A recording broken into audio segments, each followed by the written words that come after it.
আসসালামু আলাইকুম, প্রত্যেককে স্বাগত। আমন্ত্রণ জানাচ্ছি বাংলা ভিশনের নিয়মিত আয়োজন সংবাদ বিশ্লেষণের অনুষ্ঠান ফ্রন্ট পেজে। সঙ্গে আছি জিয়াউল হক সবুজ।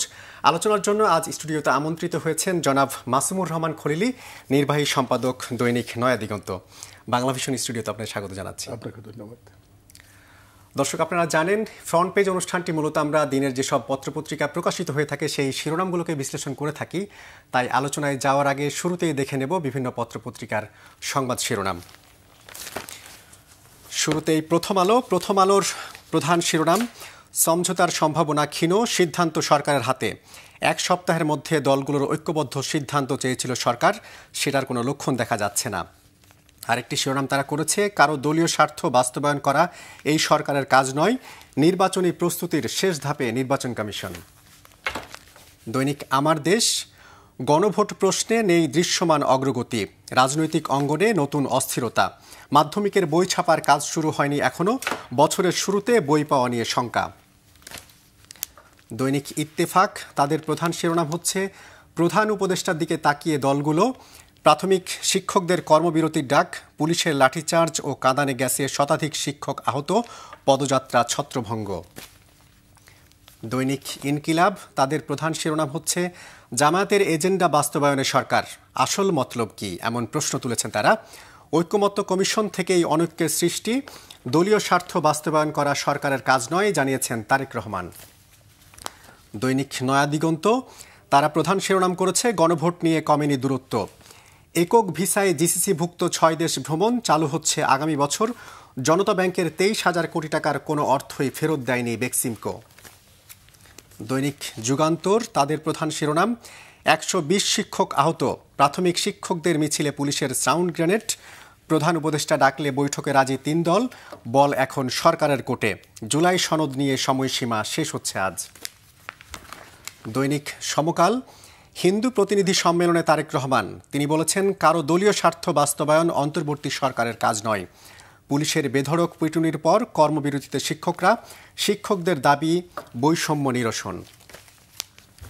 দৈনিক বাংলাদেশ প্রতিদিন, তাদের প্রধান শিরোনাম করেছে, ফের সংকট চরমে, গণভোট ও জুলাই সনদ ইস্যুতে বিএনপি জামাত নিজ নিজ অবস্থানে অনড়, গণভোটের বিধান বর্তমান সংবিধানে নেই, জানিয়েছেন খসরু। আরেকটি কলাম দেখছি আমরা, সেখানে মন্তব্য প্রতিবেদন, বলা হয়েছে, সেনাবাহিনী শেষ ভরসা।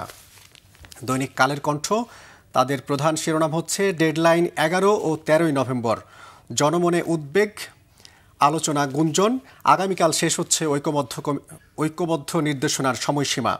তারাও একই শিরোনাম করেছে, সেনাবাহিনী শেষ ভরসা, কারো দলীয় স্বার্থ বাস্তবায়ন নয়, নির্বাচন করাই সরকারের কাজ, বলছেন তারেক রহমান। দৈনিক মানব জমিন, তাদের প্রধান শিরোনাম, জুলাই সনদ নিয়ে সরকার এখন কি করবে, এমন প্রশ্ন নিয়ে তারা কলাম লিখেছে। বিদেশি ঋণ সহায়তার চেয়ে পরিশোধ বেশি, উন্নয়ন কাজ গতিহীন, পেঁয়াজের দাম নিয়ন্ত্রণে আমদানির সুপারিশ। দৈনিক দেশ রূপান্তর, তাদের প্রধান শিরোনাম হচ্ছে, সরকার সিদ্ধান্তে দৃঢ় হবে জুলাই সনদ বাস্তবায়ন নিয়ে, দলীয় স্বার্থ বাস্তবায়ন সরকারের কাজ নয়, জানিয়েছেন তারেক রহমান। প্রাথমিকের শিক্ষকরা অনির্দিষ্টকালের কর্মবিরতিতে। দৈনিক কালবেলার প্রধান শিরোনাম, চাকরি আইনের সঙ্গে সাংঘর্ষিক হবে আইজিপি নিয়োগ, মনোনয়ন নিয়ে বিরোধ জামাতেও, জামাত বাদে সব ইসলামী দলকে এক হওয়ার আহ্বান জানিয়েছেন হেফাজতের আমির। দৈনিক বণিক বার্তার প্রধান শিরোনাম, ডায়াবেটিস, স্থূলরোগ, হৃদরোগ মিলবে না মার্কিন ভিসা, প্রভাব পড়বে যুক্তরাষ্ট্রে অভিবাসীদের বাংলাদেশিদের ক্ষেত্রে, জুলাই সনদ বাস্তবায়ন ও গণভোট প্রশ্নে দলগুলোকে অনৈক্য নিরসনে সরকারের বেঁধে দেওয়া সময়সীমা শেষ হচ্ছে কাল। ইংরেজি দৈনিক the Daily Star, their main headlines, Dhaka airport fire, unsafe storage, fire system failures to blame, proof no end in sight to charter deadlock, BNP বিনস Jamaat's call for dialogue, says it will respond only to chief advisors invite. আরেকটি ইংরেজি দৈনিক the New Age, their main headlines, July charter implementation consensus, deadline ends today as parties ignore government call. Another headlines, India seeks no rift with Bangladesh, said Rajnath, Yunus should be cautious about words. এই ছিল আজকের বিভিন্ন পত্রপত্রিকার যেসব সংবাদ শিরোনাম দেখলাম, যেখানে বেশিরভাগ ক্ষেত্রে জুলাই সনদ বাস্তবায়নের পদ্ধতি এবং গণভোট ইস্যু নিয়ে রাজনৈতিক দলগুলোর যে সম্ভাবনার কথা বলা হচ্ছিল, সেই সম্ভাবনা অনেকেই রিপোর্ট করেছে, সেই সম্ভাবনা তারা দেখছেন না, খুবই ক্ষীণ। এখন যে সময় শেষ মুহূর্তে এসে পৌঁছেছে, এর মধ্যে কি আপনি এই সমঝোতার কোনো সম্ভাবনা দেখছেন কিনা? এক কথায় যদি বলি তাহলে সমঝোতার কোনো সম্ভাবনা খুব ক্ষীণ, যেটা বলা হচ্ছে আমি একমত সেটার সাথে। কারণ আগামীকালকে ডেডলাইন শেষ হয়ে যাচ্ছে, 7 দিনের মধ্যে প্রধান দলগুলোকে একমত হওয়ার কথা বলা হয়েছিল। তারা তো এখনো বসতেই পারেনি, এখনো বসতেই পারে না এবং বসার কোনো লক্ষণও কিন্তু দেখা যাচ্ছে না। বিশেষ করে বৃহত্তম দল বিএনপির মহাসচিব বলেছেন যদি প্রধান উপদেষ্টা ডাকেন তাহলে ওনারা সাড়া দেবেন। তার মানে হচ্ছে রাজনৈতিক দলগুলোর নিজস্ব উদ্যোগে আর ঐক্যের সম্ভাবনা থাকছে না। এমনকি 3টে প্রধান রাজনৈতিক পক্ষ, যেটা জুলাই বিপ্লবের পক্ষের রাজনৈতিক পক্ষ বলা হচ্ছে, বিএনপি, জামাত এবং এনসিপি, এই 3টা পক্ষের মধ্যেও কিন্তু সংযোগও আমরা দেখতে পাচ্ছি না, যোগাযোগও দেখতে পাচ্ছি না। জামাত একবার একটা প্রস্তাব দিয়েছিল, তারা 2 সদস্যের একটা কমিটি গঠন করেছে, কিন্তু বিএনপির পক্ষ থেকে বলা হয়েছে যে কোনো দলের পক্ষে সাড়া দেওয়া হবে না। অন্যদিকে জামাত বলছিল যে ঠিক আছে বিএনপি উদ্যোগ নিতে পারে, কিন্তু ফাইনাল আমরা অবস্থানটা দেখতে পাই হচ্ছে মহাসচিবের বক্তব্যে। তো উনি যেটা বলেছেন সেটা হচ্ছে কি প্রধান উপদেষ্টা যদি ডাকেন। এখন প্রশ্ন হচ্ছে প্রধান উপদেষ্টা বা সরকার, রাজনৈতিক দলগুলো যদি একমত হতে না পারে তাহলে তারা যে সিদ্ধান্তটা দিবে তার আগেই কি রাজনৈতিক দলগুলোর সাথে বসবে? কিন্তু সরকার তো আমরা দেখেছি এর আগে দফায় দফায় বৈঠক করেছেন, আবারও কি তাদেরকে নিয়ে আলোচনায় বসার সুযোগ রয়েছে? আমার ধারণা আনুষ্ঠানিকভাবে বসার সম্ভাবনা খুবই কম, কিন্তু সরকারের কাছে স্কোপ আছে অনানুষ্ঠানিক বৈঠক, অনানুষ্ঠানিকভাবে সব পক্ষের সাথে যোগাযোগ করে একটা সিদ্ধান্তে যাওয়া। আমার ধারণা সরকার হয়তো সেই সিদ্ধান্তের কাছাকাছি গেছে, হয়তো 2-4 দিনের মধ্যেই আমরা দেখতে পাবো। আরেকটা যে সংবাদপত্রের শিরোনাম আমরা দেখতে পাচ্ছি, 2টা পক্ষের মধ্যে এক ধরনের বিরোধটা অনেকটা সংঘাতমুখর বা যুদ্ধংদেহী অবস্থা, চরম মত পার্থক্য। এটাকে আমরা দুইভাবে দেখতে পারি। একটা হচ্ছে কি এটা আসলেই তাদের রাজনৈতিক কৌশলের একটা অংশ। রাজনৈতিক কৌশলের অংশ হিসেবে অনেক সময় অনেক রেটরিক বলা হয় যেগুলো আসলে অতটা হতে মেইন করা হয় না। যদি সেটাই হয়ে থাকে তাহলে আমরা যেটা দেখব, অন্তর্বর্তীকালীন সরকারের পক্ষ থেকে যদি কোনো সিদ্ধান্ত আসে তাহলে সকল পক্ষ সেটা মেনে নেবে এবং আলটিমেটলি এই যে নির্বাচনটা মধ্যে ফেব্রুয়ারিতে হওয়ার কথা, এটার ব্যাপারে কিন্তু কোনো পক্ষেরই দ্বিমত নেই। শুধুমাত্র আওয়ামী লীগ এই নির্বাচনটাকে বয়কট করার কথা বলা হয়েছে। আওয়ামী লীগ অথবা ফেসিবাদী রাজনৈতিক শক্তি এখনকার রাজনৈতিক সিদ্ধান্তের ক্ষেত্রে কোনো পক্ষ না, ফলে এটা আমরা ধর্তব্যের মধ্যে আনবো না। আর বাকি 3টা পক্ষ কিন্তু নির্বাচন চাচ্ছে এবং মধ্য ফেব্রুয়ারিতে তারা এটাকে সমর্থন দিচ্ছে। একটা পত্রিকার শিরোনাম দেখছিলাম যে সবাই বলছে তারা সরকারের দিকে তাকিয়ে, বিএনপি এবং জামাত তারাও কি আসলে সরকারের দিকে তাকিয়ে? অনেকেই তো বলছে যে সরকারের কোটেই এখন বল, সরকার যেটা বলবে সেটাই হয়তো তারা। আমার ধারণা বিএনপি এবং জামাত 2 রাজনৈতিক পক্ষই সরকার যে সিদ্ধান্ত দিবে সেটা মেনে নেবে। কারণ এটা এই কারণেই বলছি, মনে করি যদি সিদ্ধান্তটা না মানে তাহলে কি হবে? সিদ্ধান্ত না মানলে মধ্য ফেব্রুয়ারির নির্বাচন অনিশ্চিত হয়ে যাবে, তখন আরেকটা সরকারের কাঠামো আসার সম্ভাবনা আছে। কারণ এই সরকার তো নির্বাচনে ফেল করলো, সেটা যদি হয় তাহলে ওই নতুন কাঠামোটা তখন পতিত যে ফেসিবাদী রাজনৈতিক শক্তির কথা বলা হচ্ছে সেটাই কিন্তু আবার ইনক্লুসিভ ইলেকশন, ইনক্লুসিভ পলিটিক্যাল সিস্টেমের নামে আবার দৃশ্যপটে হাজির হবে। তার মানে হচ্ছে জুলাইয়ের যে পরিবর্তন, জুলাইয়ের যে গণ অভ্যুত্থান, সেটা কিন্তু অনেকটা ব্যর্থ হবে। আমার জানা মতে, আমার পর্যবেক্ষণ অনুযায়ী বিএনপি, জামাত, এনসিপি কেউ কিন্তু এই দৃশ্যপটটা দেখতে চায় না। ফলে তারা আমার মনে হয় অন্তর্বর্তীকালীন সরকার যে সিদ্ধান্তটা দিবে এই জুলাই গণভোটের ব্যাপারে সেটাই মেনে নেবে। এখানকার আরেকটা সাইড আছে, সেটা হচ্ছে কি গণভোট হওয়ার ব্যাপারে কিন্তু সকল পক্ষ একমত এখন, কিন্তু এর মধ্যে একটা এজেন্ডা ছেড়ে দেওয়া হচ্ছে, সেটা হচ্ছে গণভোটই অবৈধ, সংবিধান অনুযায়ী এটার কোনো সুযোগ নেই। সেটা নিয়ে তো আলোচনা হয়েছে, স্বাধীন মালিক সহ একাধিক ব্যক্তি এটা বলছেন। কিন্তু এখানে সূক্ষ্ম যে বিষয়টা সেটা হচ্ছে কি এখন সংবিধান অনুযায়ী যে রাষ্ট্র চলছে এটা তো শতভাগ অনুযায়ী না। যেমন অন্তর্বর্তীকালীন সরকার কি আসলে পুরোপুরি সংবিধান অনুযায়ী হচ্ছে? সংবিধানে কি এরকম কোনো বিষয় আছে? যেমন গণভোটের প্রসঙ্গ যেমন সংবিধানে নেই, শেখ হাসিনা সরকার এটা তুলে দিয়েছেন, একইভাবে অন্তর্বর্তীকালীন সরকারের কোনো ব্যবস্থা কিন্তু সংবিধানে নেই। ফলে এটা হচ্ছে কি জনগণের অভিপ্রায়ের সুপ্রিমেসির ব্যাপারে যে সংবিধানের যে বক্তব্যটা আছে সেই বক্তব্য অনুসারে হয়তো 106 অনুচ্ছেদ অনুযায়ী প্রধান বিচারপতির একটা মতামত নিয়ে এটাকে জোড়াতালি দিয়ে সাংবিধানিক করা হয়েছে। গণভোটের বিষয়টাও এরকম। গণভোট যদি এখন বাদ দেওয়া হয়, যেটা স্বাধীন মালিক বা কেউ কেউ বলছেন যে গণভোট এখন কোনো প্রাসঙ্গিক না, কিন্তু রাজনৈতিক দলগুলো তো গণভোট বাদ দেওয়ার কথা বলছে না, তারা হয়তো একই দিনে কেউ বলছে কিংবা তা কেউ আগে ভোট নেওয়ার পক্ষে কথা বলছে। কিন্তু যদি আপনি বিরোধ করেন প্রধান উপদেষ্টার বক্তব্যটা অথবা সিদ্ধান্তটা অথবা অন্তর্বর্তীকালীন সরকার সিদ্ধান্ত না মানলে তাহলে কি দাঁড়াবে? তখন কিন্তু গণভোটের বৈধতা নিয়ে আজকে যে ছোট আওয়াজে যে ক্ষীণ আওয়াজে যে বক্তব্যটা আসছে এটা একসময় প্রবল হয়ে যেতে পারে। তার মানে হচ্ছে জুলাই অভ্যুত্থানটা ব্যর্থ হওয়ার একটা আশঙ্কা তৈরি হবে। আমার মনে হয় এই আশঙ্কাটা, জুলাই অভ্যুত্থান যদি ব্যর্থ হয় এটা বিএনপির জন্য তো কোনোভাবেই কল্যাণকর হতে পারে না। জামাতের জন্য কল্যাণকর হবে নিশ্চয় না, এনসিপি সেটাও না। তাহলে কার মঙ্গল নিয়ে আসবে?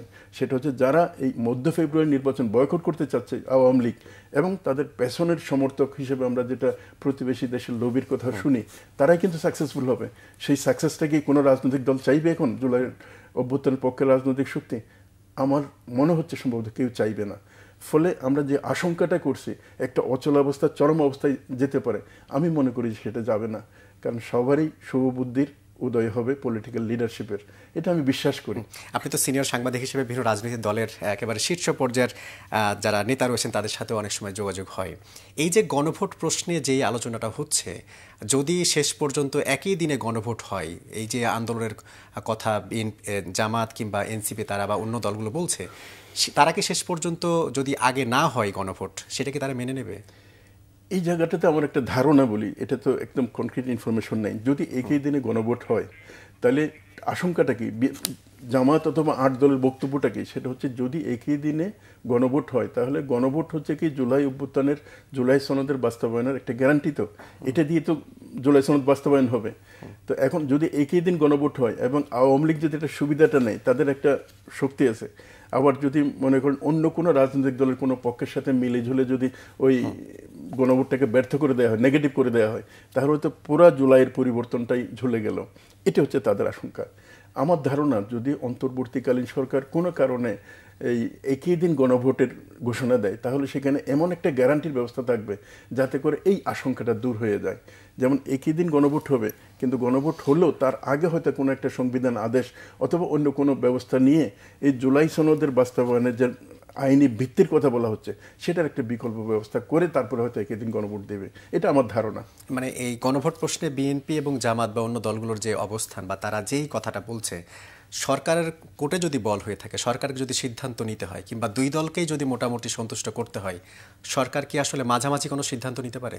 হ্যাঁ, মাঝামাঝি সিদ্ধান্ত নিতে পারে। মাঝামাঝি সিদ্ধান্তটা হচ্ছে এরকম, যেমন জামাত এবং 8 দল যারা আন্দোলনের কথা বলছে এবং 13 তারিখ বলা হচ্ছে যে আরও কর্মসূচি দেবে, তাদের মূল বক্তব্যটা কি? তাদের বক্তব্য হচ্ছে নভেম্বর অথবা ডিসেম্বরের মধ্যে গণভোট দিতে হবে। অন্যদিকে বিএনপি বলছে হচ্ছে একই দিন গণভোট দিতে হবে, গণভোট এবং সাধারণ নির্বাচন। বাংলাদেশে সাধারণভাবে এই পর্যন্ত একই দিনে সাধারণ নির্বাচন এবং গণভোট হয়নি এবং অনেক এক্সপার্ট বলছে যে এটা আসলে অনেক জটিলতা তৈরি হবে। হ্যাঁ, জটিলতা তৈরি হবে, এটা ঠিক আছে, কিন্তু এখন যদি সরকার এটা বিবেচনা করে ধরুন একেবারে 3 দিন আগে যদি গণভোটটা দেয় তাহলে জামাত অথবা তাদের মিত্র যে রাজনৈতিক শক্তি তাদের দিকেও যাবে না, আবার একই দিন হচ্ছে না। এতে দুইটা সুবিধা আছে। একটা সুবিধা হচ্ছে কি গণভোটটা সেপারেট দিনে হবে এবং গণভোট তার একটা দৃষ্টি আকর্ষণ করবে, কারণ সাধারণ নির্বাচনের নজর অথবা ফোকাসটা থাকে অন্যদিকে, দুটি ভোটের দুই রকম, ফলে এটা হবে। আরেকটা জিনিস হচ্ছে কি একটা নির্বাচনের জন্য আয়োজন করা অনেক সময় সাপেক্ষ, অনেক প্রস্তুতি, অনেক অর্থনৈতিক বিষয় এর মধ্যে থাকে। এখন সাধারণ নির্বাচনের জন্য যে প্রস্তুতিটা সারা দেশে আইন শৃঙ্খলা রক্ষাকারী বাহিনী মোতায়েন থেকে সবকিছু যদি এটা 3 দিন আগে অথবা 5 দিন আগে করা হয় তাহলে দেখা যাবে যে প্রায় একই ধরনের প্রস্তুতি নিয়ে গণভোটে সম্পন্ন হয়ে যাচ্ছে। ফলে এইভাবে একটা কাছাকাছি একটা ব্যবস্থা দুই পক্ষের কোনো দিকে না যোগে, যেটা তারেক সাহেব ওনার এক বক্তব্যে বললেন যে কোনো দলের এজেন্ডা বাস্তবায়ন করা অন্তর্বর্তীকালীন সরকারের কাজ নয়। আসলে অন্তর্বর্তীকালীন সরকার কোনো দলের হওয়ার কথা না। এই প্রশ্নে আমি একটু প্রশ্ন যোগ করতে চাই যে এই মন্তব্যের কারণটা কি? সরকার কি আসলে বিশেষ কোনো রাজনৈতিক দলের এজেন্ডা বাস্তবায়ন করছে? এই মন্তব্যের কারণটা হচ্ছে কি সাধারণভাবে পলিটিক্যাল লিডার যারা আছেন তারা তাদের ওই দলের স্বার্থ দিয়েই কিন্তু চিন্তা করেন। যখন এই চশমা দিয়ে দেখা হবে তখন মনে হবে যে সরকারের যেটা এই দলের পক্ষে না আসছে সেটা মনে হয় অন্য দলের পক্ষে যাচ্ছে আর কি। তো এই বক্তব্যটা কিন্তু তারেক সাহেব বলেছেন, বিএনপির প্রধান ভারপ্রাপ্ত চেয়ারম্যান। আবার জামাতের নেতাদের বক্তব্য কিন্তু প্রায় একই ধরনের দেখা যায়, বা ইসলামী আন্দোলনের নেতাদের বক্তব্য। ফলে এটা হচ্ছে কি দলের যে একটা দৃষ্টিভঙ্গি, সেই দৃষ্টিভঙ্গি থেকে দেখলে মনে হবে সরকার সম্ভবত ওই দলকে বেশি সাপোর্ট করতেছে। এটা কি সরকারকে চাপে রাখার কৌশল? চাপে রাখার একটা কৌশল। আরেকটা বিষয় জানতে চাইবে যে অনেক ক্ষেত্রেই বিএনপি বারবার অভিযোগ করছে যে গণভোট ইস্যুতে তালগোল পাকাচ্ছে জামাত। যেটা হয়তো তারা কথায় কথায় রাজপথে যাওয়ার হুমকি দিচ্ছে, কথা বলছে, এটা হয়তো সংঘাত সহিংসতার পথে ঠেলে দিতে পারে। আপনি কি এরকম মনে করেন যে আসলে এই দুইটা ইস্যুতে এখন যে এ পর্যন্ত যে অবস্থান কিংবা 8 দলের যে আলটিমেটাম সেটা কি সংঘাতের দিকে নিয়ে যাচ্ছে? প্রথম কথা হচ্ছে কি, এই যে দাবি দেওয়া, রাজনৈতিক চাপ প্রয়োগ, এটার একটা লিমিট থাকা দরকার। লিমিটটা যখন ক্রস করে তখন কিন্তু এটা সংঘাতের দিকে চলে যায়। যেমন এখনো পর্যন্ত তারা রাজপথে আন্দোলনের কথা বলছে, কিন্তু এই আন্দোলনটা আমরা কিন্তু সহিংস কোনো কিছু দেখছি না। মানে ঠান্ডা একটা সমাবেশ হচ্ছে, বক্তব্য দিচ্ছে, এমনকি 13 তারিখ বলা হচ্ছে মহাসমাবেশ হবে, এটা একরকম। আরেক রকম আন্দোলন আমরা দেখতে পাচ্ছি, যেটা শিক্ষকদের আন্দোলন বা অন্যান্য প্রফেশনাল আন্দোলন, তারা যমুনা ঘেরাও করবে, এখানে পুলিশের সাথে মারামারি হচ্ছে। তো এই যে দুইটা নেচার আছে, এই পলিটিক্যাল পার্টির আন্দোলনগুলো সেকেন্ড নেচারের না, ধর্মার অচলাবস্থা তৈরি হওয়া। ফলে এই লিমিটটার মধ্যে যখন থাকবে তখন আমরা যেটা আশঙ্কা করছি আর কি, অনেক বড় ধরনের সংঘাতে রাষ্ট্র যেতে পারে, এটা আমি মনে করি যে হয়তো ওই লাইনে যাবে না। অনেকেই বলার চেষ্টা করছেন যে এই দুটি রাজনৈতিক দলের মতবিরোধের কারণে শেষ পর্যন্ত যারা তৃতীয় পক্ষ কিংবা আরেকটি যেটা রাজনৈতিক দল যারা দেশ থেকে পালিয়ে গেছেন কিংবা দেশের অস্থিরতা তৈরি করতে চায় তারা সুযোগ নিতে পারে, তেমন পরিস্থিতি কি তৈরি হতে পারে? তেমন আশঙ্কা আছে। এই কারণেই মনে করেন এখন অন্তর্বর্তীকালীন সরকারের পক্ষ থেকে একটা সিদ্ধান্ত দেওয়া হলো, সেই সিদ্ধান্তটা কোনো পক্ষ মানলো না, না মেনে রাজপথ আন্দোলনে গেল, তাহলে কিন্তু ওইরকম একটা আশঙ্কা আসতে পারে। আমি তো একদম শুরুতে বলছিলাম, যদি এই মধ্য ফেব্রুয়ারি নির্বাচন আয়োজন, জুলাই সনদ বাস্তবায়ন, এই প্রক্রিয়াগুলো যদি ব্যর্থ হয়, তাহলে এই সরকারের ক্ষমতা থাকার সম্ভাবনা খুবই ক্ষীণ। যদিও হয়তো এমন হতে পারে যে না, ইউনূস সাহেব আবার নতুন একটা রুলে গেলেন, নতুন একটা তত্ত্বাবধায়ক সরকার হবে, এই সম্ভাবনাটা আমার কাছে ক্ষীণ মনে হয়। ফলে এই সিস্টেমটা ব্যর্থ হওয়া, অন্তর্বর্তীকালীন সরকার যেমন এটা শিকার হতে পারে, জুলাইয়ের পক্ষের যে রাজনৈতিক শক্তি, সকল শক্তি, বিএনপি, জামাত, ইসলামী আন্দোলন বলি অথবা এনসিপি, সবাই কিন্তু এর শিকার হবে। ফলে আমি একদম চূড়ান্তভাবে বিশ্বাস করি যে ফ্যাসিবাদী রাজনৈতিক শক্তি সুবিধা পেতে পারে এমন কোনো কাজ কোনো দলেই করবে না। বিএনপি তো করবেই না, জামাতও করবে বলে আমার মনে হয় না, অথবা এনসিপিও কিন্তু, যদিও তাদের এক্সপিরিয়েন্স কম, কিন্তু তাদের পেছনে যারা পরামর্শ দেয় তারাও কিন্তু নিবৃত্ত করবে বলে আমার ধারণা। কারণ স্বাভাবিক ক্ষেত্রেই যারা ফ্যাসিবাদের সুযোগ নিয়েছিল তারা তো এই অস্ত্রদাতার সুযোগ নিতে পারে। এখন প্রশ্ন হচ্ছে যে অনেকেই বলছেন যে যেই দলটি ফ্যাসিবাদের ছিল তাদের বড় একটি রাজনৈতিক শক্তি ছিল এবং তাদের নির্বাচনে ভোটাধিকার প্রয়োগের ক্ষেত্রেও তাদের বড় একটা অংশ এখনও রয়েছে, তারা আসলে নির্বাচনে কি রোল প্লে করতে পারে, কিংবা নির্বাচনের আগে তাদের যেসব নেতা নেতৃত্ব পর্যায়ে ছিলেন তারা কি চাইবে সুষ্ঠু একটা নির্বাচন হয়ে যাক? এই জায়গায় আমরা দৃশ্যমান কিছু সিদ্ধান্তের বিষয় জানতে পারি। যেমন শেখ হাসিনা কয়েকটা মিডিয়াতে একই দিন সাক্ষাৎকার দিয়েছিলেন, ওখানে উনি যেটা বলছেন সেটা হচ্ছে এই সরকারের অধীনে কোনো নির্বাচনে অংশগ্রহণ করবে না, মধ্য ফেব্রুয়ারির যে নির্বাচনটা এটাকেও তারা বয়কট করবে। এটা একটা দিক। আরেকটা দিক হচ্ছে কি, এই যে রাজনৈতিক প্রক্রিয়াটা মধ্য ফেব্রুয়ারিতে নির্বাচন, একটা গণতান্ত্রিক রূপান্তর, এই প্রক্রিয়াটাকে ব্যর্থ করে দেওয়ার চেষ্টা। আমরা সাধারণভাবে এই যে প্রফেশনাল অর্গানাইজেশনগুলো যে দাবি দেওয়াগুলো দেখি, আমরা একটু গভীরে যদি দেখি, এই আন্দোলনের পেছনে কিন্তু একটা শক্তির ইন্ধন আছে এবং সেই শক্তি খুঁজে পাওয়া যায় হচ্ছে ফ্যাসিবাদী শক্তি। তার মানে তারা যদিও প্রকাশ্যে বয়কটের কথা বলছেন, কিন্তু তাদের ইচ্ছা হচ্ছে এই প্রক্রিয়াটাকে ব্যর্থ করে দেয়া, যাতে মধ্য ফেব্রুয়ারি নির্বাচন না হয়, সরকার আরেকটা নতুন কাঠামো এখানে আসে, যে কাঠামোর মধ্যে তারা প্রবেশ করার সুযোগ পাবে। আমরা দেখছি যে আসলে বিভিন্ন দাবি দেওয়াদের রাজপথকে উত্তাল করতে সরকার অনেক ক্ষেত্রে দাবি দেওয়া মেনেও নেয়। এই কারণে কি আসলে এই ধরনের দাবি দেওয়া মাঠে একের পর এক উঠছে, নাকি আসলে এর পেছনে আপনি যেটি বলছিলেন যে ফ্যাসিবাদী শক্তির ইন্ধন থাকতে পারে, তাদের দাবি দেওয়া কি যৌক্তিক, নাকি এই যৌক্তিক দাবি দেওয়ার পেছনেই তারা আসলে সেই সুযোগটা নিতে চায়? প্রথম কথা হচ্ছে, যেসব দাবি দেওয়াগুলো আসছে এর অলমোস্ট প্রায় 80% কিন্তু যৌক্তিক, কিন্তু অযৌক্তিক যে বিষয়টা সেটা হচ্ছে কি, একটা অন্তর্বর্তীকালীন সরকার যেটা 2 মাস পরে একটা নির্বাচনের প্রক্রিয়ার দিকে যাচ্ছে, এই সময় এসব দাবি দেওয়া নিয়ে ঘেরাও করা, তারপর প্রেসার তৈরি করা, সরকারের মধ্যে একটা অচলাবস্থা তৈরি করা, এটার পেছনটা একটা উদ্দেশ্য আছে বলে মনে হয়। কিন্তু আমরা তো এমপিওভুক্ত শিক্ষকদের ক্ষেত্রেও দেখলাম তাদের দাবি দেওয়া মেনে নেওয়া হয়েছে, বিভিন্ন দাবি দেওয়া মেনে নেওয়া হয়েছে। এখন সরকারের নেচারটা কি, সরকারের নেচারটা কিন্তু এই রাজপথে যারা দাবি জানায় তাদের গুলি করা, তাদের করে একেবারে দমন করা, এই নেচারটা কিন্তু তাদের না। ডে ওয়ান থেকে দেখছি, এমনকি সচিবালয়ের ভেতরে আনসারের আন্দোলনকারী যারা আছে তারা ঢুকে পড়েছে, কিন্তু ওখানে গুলি করে তো 5-10 জনকে মারা হয়নি। ফলে এই অন্তর্বর্তীকালীন সরকারের যে নেচারটা, এই নেচার এবং শেখ হাসিনার যে ফ্যাসিবাদী সরকার বলা হচ্ছে, তাদের নেচার এক না। ওই সময় ধরেন অল্প কয়েকদিনের মধ্যে 1400, কমপক্ষে 1400, বেশি তো 2000-এরও বেশি মানুষ মারা গেছে। ওই আন্দোলনের ধরেন প্রায় আধা আধি আন্দোলন সচিবালয়ে কিন্তু একদম ঢুকে পড়ার ঘটনা ওই সময় ঘটে নাই। এরপরও তো একটা গুলি করে নাই, মানুষ মারা নাই, হয়তো লাঠিচার্জ করছে তাদের, গতকালও হয়েছে, আগেও হয়েছে। তো ফলে এখানে একটা মাত্রার ব্যাপার আছে। এখন এই সুযোগটা গ্রহণ করতে চায় এবং যারা ইন্ধনদাতা তারাও কিন্তু এখানে থাকে। আমরা যেটা দেখলাম, শিক্ষকরা অনির্দিষ্টকালের কর্মবিরতিতে যাচ্ছে, প্রাথমিকের সহকারী শিক্ষকরা। আমরা যেটা দেখে থাকি, নভেম্বরটা হচ্ছে খুবই গুরুত্বপূর্ণ, কারণ সেই সময় পরীক্ষা হয়ে থাকে, অনেক স্কুলে ভর্তি প্রক্রিয়া শুরু হয়। এই সময় যদি অনির্দিষ্টকালের এই যে কর্মবিরতি শিক্ষকদের আন্দোলন, সেটা কি শিক্ষা ব্যবস্থাকে কি এক ধরনের কি বলে, এই চেইন অফ কমান্ড বা যেই চেইনটা পরীক্ষা ভর্তি প্রস্তুতি, এটাকে ব্যাহত করতে পারে? দেখেন, নভেম্বর মাসটা আপনি বললেন খুব ক্রুশিয়াল, নভেম্বর এবং ডিসেম্বর 2 মাসেই। এই সময়ে কতগুলো ঘটনার ব্যাপারে কিন্তু কি বিভিন্ন ধরনের গোয়েন্দা রিপোর্ট ইত্যাদি আমরা দেখতে পাই। কিছু জিনিস দেখি হচ্ছে রাষ্ট্রকে অশান্ত করার জন্য এক ধরনের নাশকতামূলক কাজ করা। কিছু নাশকতামূলক ঘটনা ঘটছে, যদি এগুলো পুরো রিপোর্ট আমাদের সামনে পরিষ্কার না, এগুলি কি আসলে নাশকতা নাকি ন্যাচারাল একটা দুর্ঘটনা। তারপর দ্বিতীয় হচ্ছে কি, এই যে প্রফেশনাল গ্রুপ যেগুলো আসলে এক একটা সময়ে তাদের রোলটা অনেক এসেন্সিয়াল, যেমন প্রাথমিক স্কুলের কথা বললেন অথবা অন্যান্য শিক্ষকদের, এই সময়ে তাদের এমনভাবে আন্দোলনের মধ্যে উদ্বুদ্ধ করা যাতে করে প্রশাসন অচল হয়ে যায়। তো এই জিনিসগুলোর সাথে যেমন আরেকটা জিনিস আমরা দেখতে পাই, সেটা হচ্ছে কি একটা আন্তর্দেশ একটা উত্তেজনা, যেমন ধরেন আমরা মিয়ানমার সীমান্তে অথবা আপনার চিকেন নেকের যে সীমান্তটা আছে উত্তর সীমান্তে, এসব জায়গায়ও কিন্তু আমরা কিছু ইনফরমেশন, পার্বত্য চট্টগ্রাম সীমান্ত একই ধরনের উত্তেজনার লক্ষণ দেখতে পাই।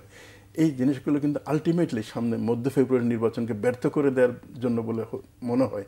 এটা দেখা যাবে নভেম্বরে কি হয়। তবে এরকম অনেক ঘটনা, অনেক চ্যালেঞ্জ কিন্তু এই সরকার পার হয়ে আসছে এবং জুলাইয়ের পক্ষের যে শক্তি, এই শক্তি পার হয়ে আসছে।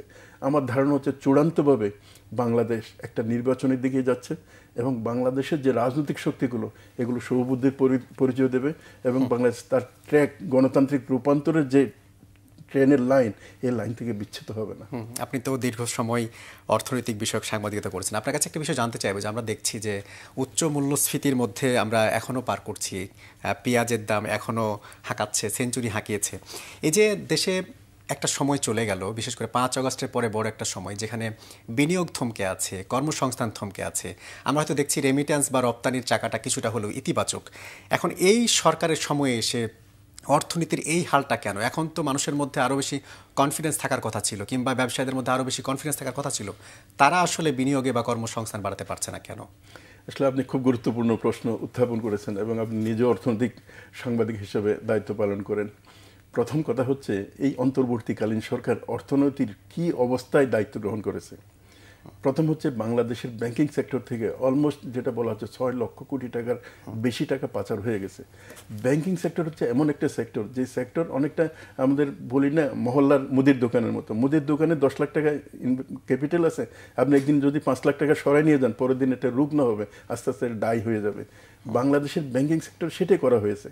এখানে কতগুলো অলিগার্ক ব্যাংকগুলোকে একদম লুটে পুটে শেষ করে দিয়েছে। ফলে হচ্ছে কি, ব্যাংক অচল হয়ে গেছে। ব্যাংক অচল হওয়া মানে ব্যবসা অচল হওয়া, বিনিয়োগ অচল হওয়া। তো এই ধরনের একটা পরিস্থিতিতে ব্যাংকগুলোকে চালিয়ে রাখছে এই সরকার অন্তত গত 1.5 বছর ধরে বা 1 বছর ধরে চালিয়ে রেখে এটাকে একটা সিস্টেমের মধ্যে নিয়ে গেছে। এটা কিন্তু সরকারের জন্য অনেক বড় সাফল্য। আর দ্বিতীয় যে বিষয়টা আপনি বলছেন, বিদেশি বিনিয়োগ, যখন 2 মাস পরে একটা নির্বাচনের শিডিউল থাকে, তাহলে বড় কোনো বিনিয়োগকারী আসলে বিনিয়োগ করতে চায় না। এটা খুব স্বাভাবিক বিষয়। কিন্তু এরপরও নৈমিত্তিক যেসব এক্সপানশন, বিনিয়োগ ইত্যাদি আছে, সেগুলো কিন্তু ঘটছে।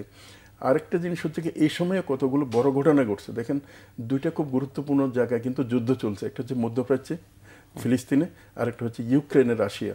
এবং এই যে 2টা স্পটের যে প্রভাবটা ইকোনমিতে আছে, ওই প্রত্যেক স্পটের সাথে বাংলাদেশ কিন্তু লিঙ্কড।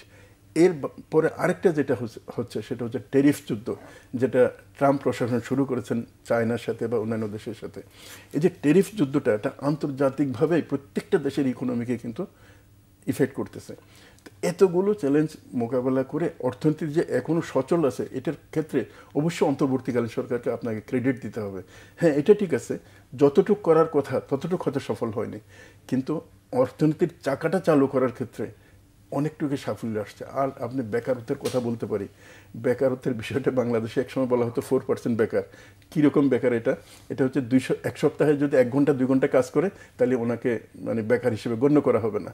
তো এই যে অদ্ভুত ধরনের বিভিন্ন ইয়ে করে আমাদের পরিসংখ্যানকে ম্যানিপুলেশন করা হয়েছে, সেই অবস্থার একটা শিকার হচ্ছে একটা ভঙ্গুর অর্থনীতি।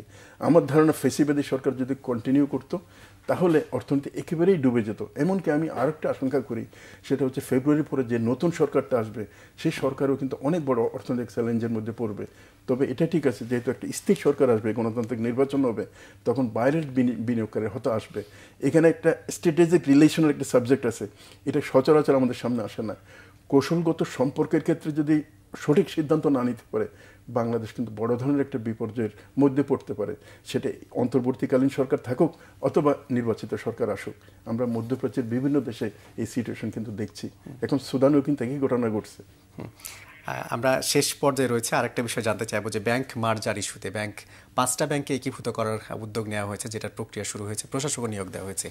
কিন্তু কেউ কেউ বলছেন সরকার এই যে ব্যাংকগুলো একীভূত করছে বা ব্যাংক যে লুটপাট হয়ে গেছে, কিন্তু এই কাজগুলো যা দেখার কথা ছিল কেন্দ্রীয় ব্যাংক, সেই কেন্দ্রীয় ব্যাংকের কর্মকর্তারা অলমোস্ট 98% বা 99% আগের কর্মকর্তারাই কাজ করছেন।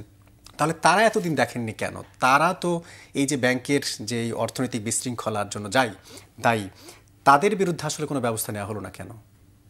দুটো বিষয়, একটা হচ্ছে ব্যবস্থা নেওয়া হয়েছে লিমিটেড ব্যবস্থা, আর দ্বিতীয় যে বিষয়টা সেটা হচ্ছে যারা অলিগার কাছে, যারা এই যে 6 লক্ষ কোটি টাকা 5 লক্ষ কোটি টাকা ব্যাংক থেকে বের করে পাচার করে দিয়েছে, তাদের হাতে তো হিউজ মানি আছে। এই মানি কিন্তু কথা বলে।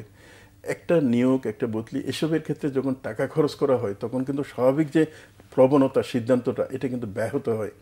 এটা 1 নম্বর। 2 নম্বরটা হচ্ছে কি, আসলে বাংলাদেশ ব্যাংক বলেন, সিভিল ব্যুরোক্রেসি বলেন, মিলিটারি ব্যুরোক্রেসি অথবা পুলিশ প্রশাসন, সবগুলো একটা সিস্টেমের মধ্যে চলে। আপনি হঠাৎ করে যদি মনে করেন যে আপনি 500 জন জেলা প্রশাসক নিয়োগ করার মতো অফিসার অ্যাভেলেবল পাবেন অথবা গুরুত্বপূর্ণ পদে নিয়োগ করার মতো, এটা আপনি পাবেন না, কারণ এটা সিস্টেমে চলে। তো বাংলাদেশ ব্যাংকেও আপনি যদি ইচ্ছা করেন যে না, আগের সরকারের সময় গুরুত্বপূর্ণ দায়িত্ব পালন করছে, তাদের 100% আমি মাইনাস করব, ফ্রেশ আপনি পাবেন কোথায়?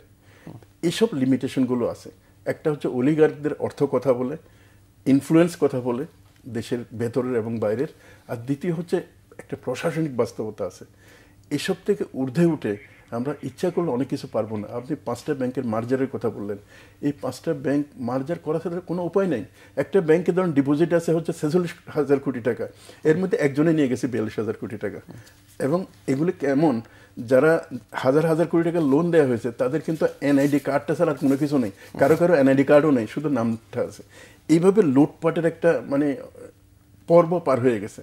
এরপরে এই সিস্টেম নিয়ে আসা এইসব ব্যাংকিং সেক্টর এবং ইকোনমিক সেক্টরে, এটা খুব সহজ কাজ না। এই ক্ষেত্রে অন্তর্বর্তীকালীন সরকার যতটুকু পর্যন্ত আসছে, আমি মনে করি যে তাদের ক্রেডিট দেওয়া দরকার। তারা শতভাগ পারে নাই, কিন্তু অনেকটুকু এগিয়ে গেছে।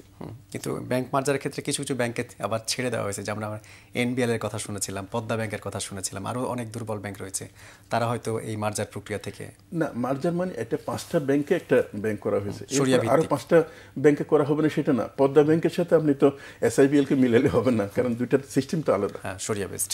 অসংখ্য ধন্যবাদ জনাব মাসুমুর রহমান খলিলি আজকে প্রাণবন্ত সময় দেওয়ার জন্য। দর্শক, এই ছিল আজকের ফ্রন্ট পেজ। এতক্ষণ যারা সঙ্গে ছিলেন সবাইকে ধন্যবাদ। ভালো থাকবেন সবাই। শুভ সকাল।